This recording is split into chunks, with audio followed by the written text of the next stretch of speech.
उषा का सगा बेटा सुनील और बहू कीर्ति उन्हें उनके सौतेले बेटे के साथ छोड़कर जा रहे होते हैं। बेटा, तेरी जब कमाई बढ़ जाएगी कम से कम तब तो मुझे तू लेने आ जाना। हाँ हाँ माँ, क्यों नहीं। चलो भी, अब कितना लेट कर दिया है, टैक्सी इंतजार कर रही है बाहर। हाँ हाँ चलो। सुनील और कीर्ति चले जाते हैं और उषा उन्हें जाता हुआ देख उदास हो जाती है।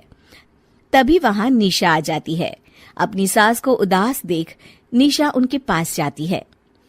क्या हुआ मम्मी जी, आप तो बहुत सगा बेटा करती थी। आपके सगे बेटे ने तो आपको छोड़ दिया और चले गए अपनी अलग गृहस्थी बसाने। देख बहू, मेरे बेटे को कुछ भी कहने की जरूरत नहीं है। मुझे यकीन है कि जब उसकी तनख्वाह बढ़ जाएगी तो वो मुझे लेने जरूर आ जाएगा। हाँ, ये भी देख लेंगे कि वो लोग आपको वापस लेने आते हैं या नहीं। तब तक तो आप भी यहीं हो और मैं भी।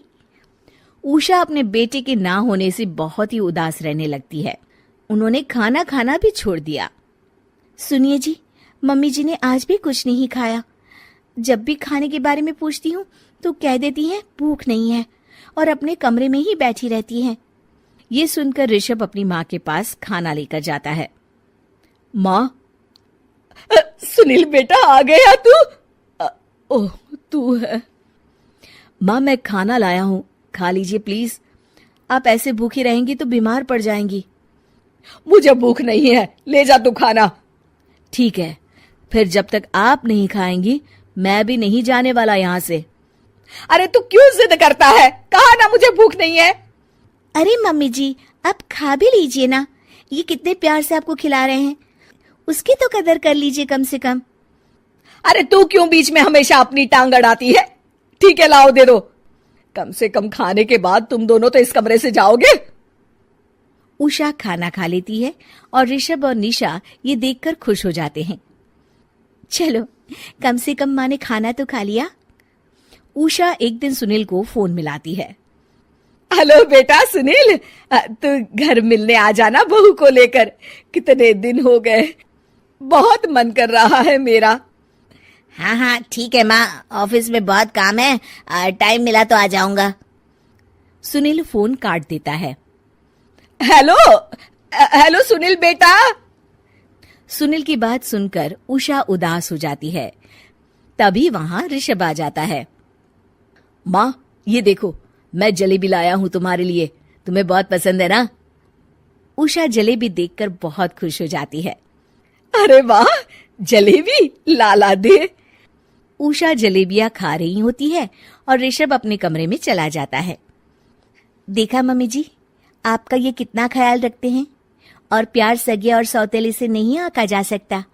आपको उदास देखकर ये आपके लिए तुरंत जलेबी ले आए, यही तो प्यार होता है। ये कहकर निशा वहां से चली जाती है और उषा सोचने लगती है, शायद तू ठीक कह रही है बहू। उषा देखती है कि ऋषभ उसका बहुत ख्याल रखता है और उसे उसकी गलती का एहसास होने लगता है। एक दिन सुनील और कीर्ति घर पर आते हैं। उषा उन्हें देखकर खुश हो जाती है। और माँ कैसी हो? अरे बहुत अच्छी हूँ। ऋषभ और बहू मेरा बहुत ख्याल रखते हैं। वैसे मुझे नहीं लगा था कि तू आएगा बहू के साथ। क्यों, ऐसा क्यों लगा आपको माँ? बेटा, फोन पर तूने कहा था कि तुझे बहुत काम है। हाँ माँ, पर मुझे ये भी तो पता था ना कि मेरी माँ इंतजार कर रही होगी मेरा।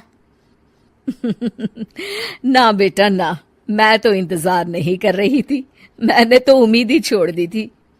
सुनील को ये देखकर अजीब लग रहा होता है कि उसकी माँ ऋषभ से अब बहुत अच्छे से बात कर रही होती है और उसके आने की उनको कोई खास खुशी भी नहीं होती है। अपनी माँ का ध्यान न पाकर उसे थोड़ी सी जलन महसूस होती है। माँ, ये देखो मैं क्या लाया हूँ, साड़ी तुम्हारे लिए। हाँ बेटा, अच्छी है साड़ी तो। अच्छी है तो फिर आप आज इसे पहनो और फिर कहीं घूमने चले जाते हैं। बेटा, ऋषभ ने भी मुझे साड़ी दी थी, आज तो मैं वही पहनूंगी। तेरी दी हुई साड़ी फिर कभी पहन लूंगी। सुनील को अब बहुत ही ज्यादा जलन हो रही होती है। उसे समझ नहीं आता कि अपनी माँ का ध्यान फिर से कैसे वो अपनी तरफ खींचे। रात हो जाती है और उनके जाने का वक्त आ जाता है। माँ, चलो अपना सामान बांधो और हमारे साथ चलो। कीर्ति ये सुनकर चौंक जाती है। ये क्या कह रहे हैं आप? हम सासू माँ को लेने थोड़ी ना आए थे। अरे तुम चुप हो जाओ। माँ चलो जाओ, अपना सामान बांध लो। आप मेरे साथ आ रही हो, मैंने कह दिया तो कह दिया। अरे पर बेटा, तेरी तो तनख्वाह कम है, मैं तुझ पर बोझ नहीं बनना चाहती। अरे मुझ पर बोझ नहीं हो माँ, बस आप चलो ना, मैं लेकर ही जाऊंगा आपको। नहीं बेटा, अब मैं नहीं आना चाहती। मैं तो अब ऋषभ और बहू के साथ ही रहूंगी। ये सुनकर ऋषभ चौंक जाता है। ये क्या कह रही हो माँ? हाँ बेटा, मैं कहीं नहीं जाने वाली अब। माँ, अब सच में नहीं जा रही? नहीं बेटा, मैं तो तेरे पास ही रहूंगी अब, और जो प्यार मैं तुझे नहीं दे पाई वो सब दूंगी बेटा। ऋषभ और उसकी माँ गले मिलते हैं और निशा खुश हो जाती है।